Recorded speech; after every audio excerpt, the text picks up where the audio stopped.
Welcome back to the show. The second part, we are looking at the perception of corruption in Ghana. And a survey that has been released says that people think that the police is the most corrupt organization in the country. Now, before I come back to my guests in the studio, I have Kweku on the line who would want to contribute to the program. Kweku, good evening. Hello. Hi, Kweku. Yes, good evening, Kweku. Good evening. Yes, please, your point quickly. Yeah, I want to talk about the corruption index. Yes. I know we cannot dodge corruption. I don't want us to keep our heads in the sand and pretend that these things are not happening in our countries. Yeah. We accept that. But do you think this approach is the right way to conquer corruption? Now, why do we always have to single out our policemen? Don't you think we are killing them, in a way that if I was a policeman in Ghana, what I would go out and say is, okay, if my people don't trust me, I don't care. I will do my worst. Because how many Ghanaians are on it? We have useless and hopeless radio presenters. Unfortunately, we can't use such words on the program. Unfortunately, please read on them. Okay, I'm sorry. All right, thank you very much. Let me move on. Frankie, you were on a point. Quick one before I think it's without a doubt that we know there's corruption everywhere, not just police, judiciary, political, it's everywhere. But for me, the way forward is to take out the human interaction. We have to go digital. Where there's no human interaction, you don't get anybody. For example, if you go to the car park today here, and it says you have to... People will lose their jobs, remember? If the chiefs must forward, they have to fall. Not just police, I'm just saying generally. The only way we can curb corruption is, one, to involve the use of ICT. The other way is, if you look at the corruption, the structure, even the people at the top are even more corrupt than... There's no proper structure. Looking at the institutions that were surveyed, the police, the political parties, judiciary, the education system, public office or the civil service, we have parliament, in the media, we are involved. It's everywhere. Medical and health services, the private and the business sector, the military, interestingly, religious bodies and NGOs. The police being on top for 3-4 years running, are we being unfair to them? What about the others? First, let me point out, one word. It's an operative word here: perception.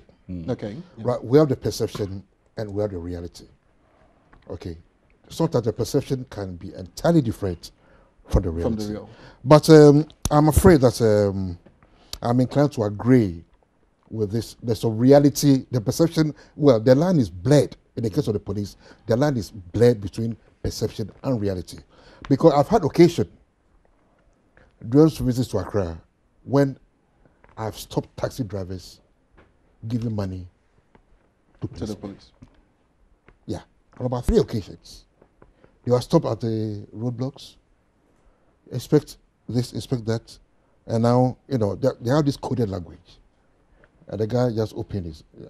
And I said, "What the hell do you think you're doing? Put that money down." And the guy thought maybe I was a big man or something. I said, "I'm nobody, but you don't have to do that." I've experienced it on 3-4 separate occasions. Look, there are instances where even when you want to effect an arrest, you report a crime or something, you want to effect an arrest, you have to pay the policeman, right, to effect that arrest. Okay, so this is is a reality, but instead of talking about the, we must rather seek the solutions. Yeah. Okay, and I said that corruption, as a practice, it's a two-way street. Yeah. It's never one way. There's the giver, one who gives and yeah, the one there's who a giver receives. and the taker, or the, I'll call my own word, the asker, right, and the giver. Okay. Okay, so if you came to me, you demand a bribe, and I refuse to pay it, and I've been to, I travel all over the place. I was once in Kenya, where I had to send some goods to a family friend, in Kenya.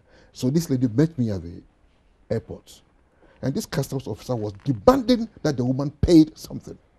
I just observed for about 10 minutes, and I said, "Look," I said, "Sir, is this woman a passenger on the Kenya Airways flight?" Did she arrive? He said, "No." Whose tag is on the suitcase? Say, "Sure." So why are you demanding money from her?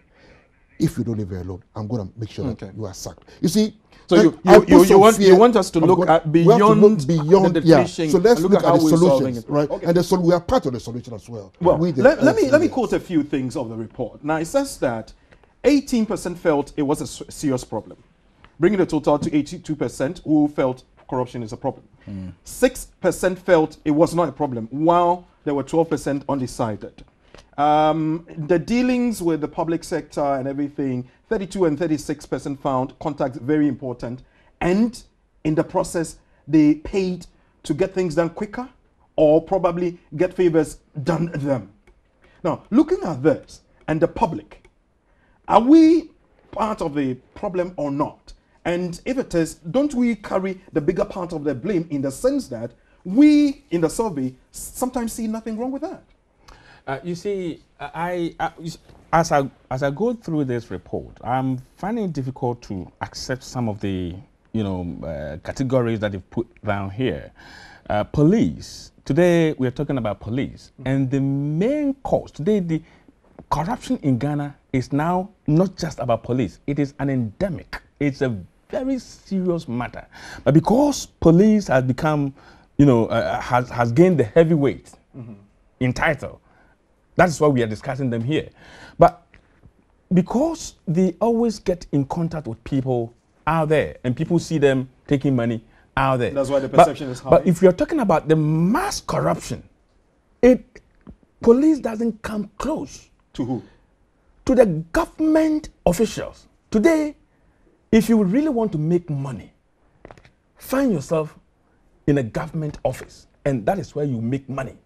Are you talking about public institutions, or are you talking the politicians? You see, I'm going through here. There's nowhere it's talking about government and government officials. It's talking about political parties. But it's talking about public service and civil service? Yes, public service and civil servant.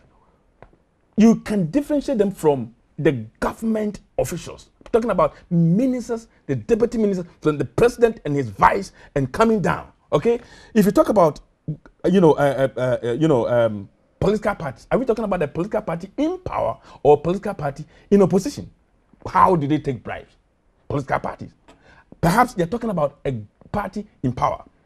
We are in a country whereby people made corruption as an institution.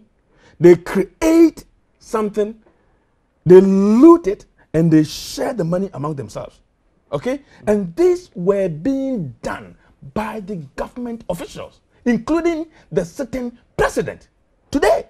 And that is very serious. The operative word that John brought in is that it's a perception. Now, if it is that we are asked to substantiate these things, we find it difficult. That is what I'm talking about. That's what I'm talking about. Sorry. No, that's what I'm talking about. Peter, I'm sorry. This is so disgraceful. Hold on. Look, I'm talking about mass corruption here. Hold on, Peter. Let me take that into the You see, we must be careful when we make certain accusations. Well, if you ask me, I will expatiate it. Listen, I am not an NPP man. I'm not a journalist. I remember Ghana at 50. Ghana at 50. Sad example. On 6 March, 1 a.m., 6 March 2007, I was interviewed by BBC News, right? And the question of corruption came up.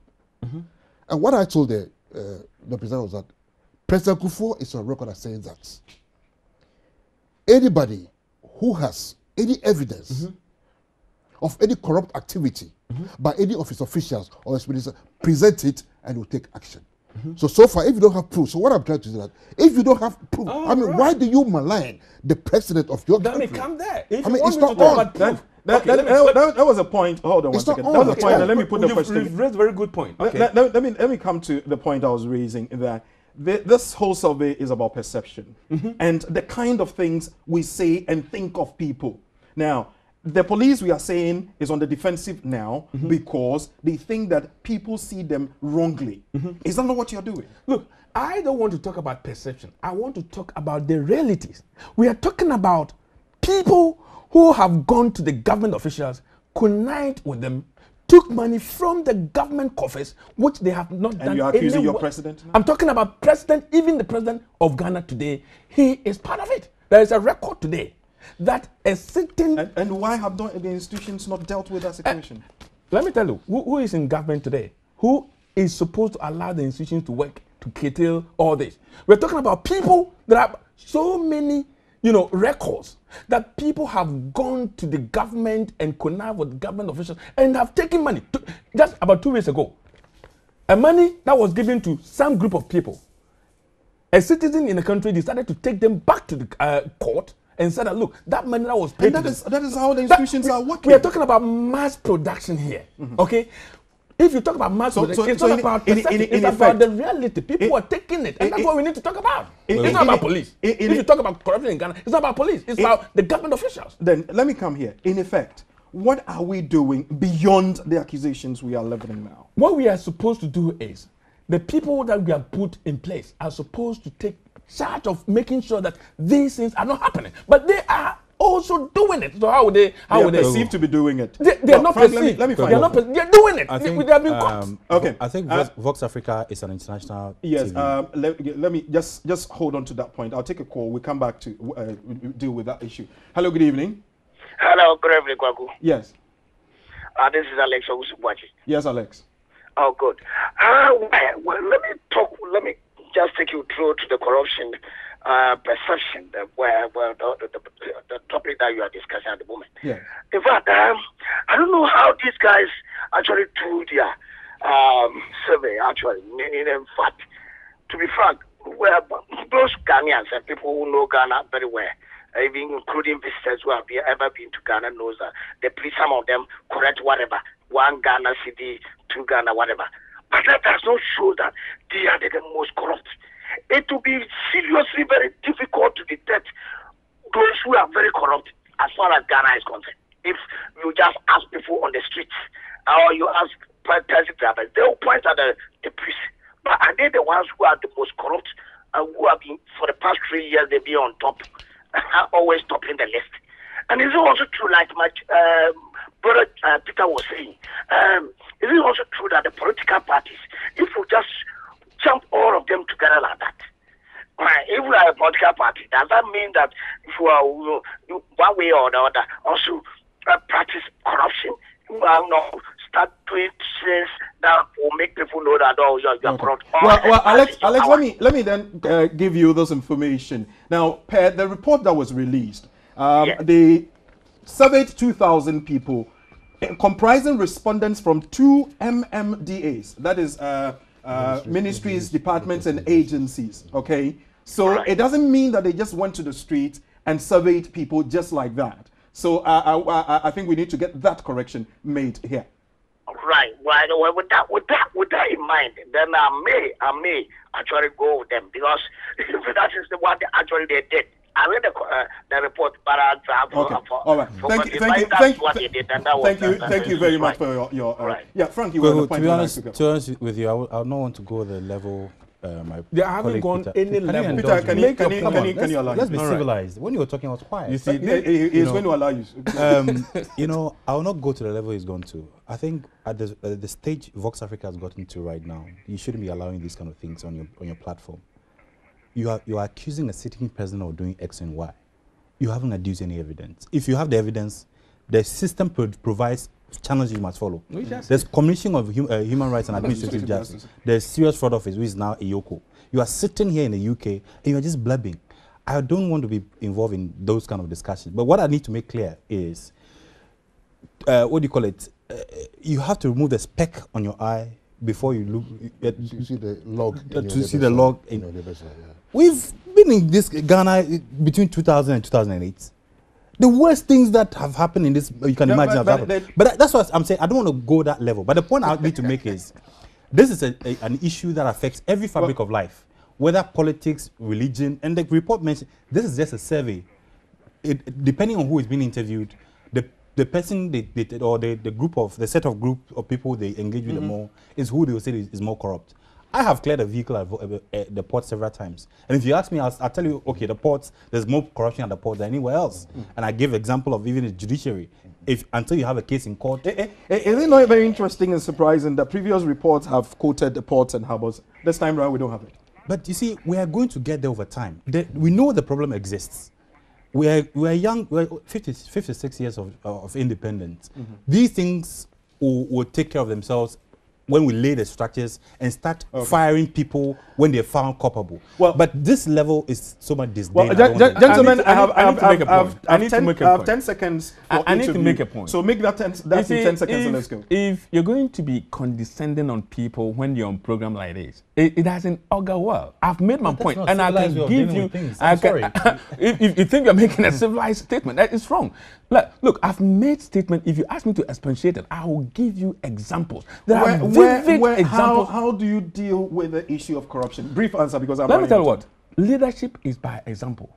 If you're a leader and your own cabinet minister, okay. So leadership is the issue here. No, hold on. If your own cabinet minister comes out to accuse you as a vice president of being corrupt, that's very serious. Okay. All right, John, how do we deal with the issue of corruption? How you control corruption? Thank you very much, Peter. How do we deal with the issue of corruption? Quickly. The issue is collective. We as a people, we as Ghanaians, we as civilians, civil society, must not condone any corrupt acts. Absolutely. Somebody demands from you, you don't pay. Somebody gives you a service, you don't tip them. Well, all too soon, we'd have to bring the curtain down on another very interesting edition of the discussion on Ghana. Thank you all for your company. John, Frank, and Peter, thank you very much for coming. Your time is very much appreciated. Viewers, good night.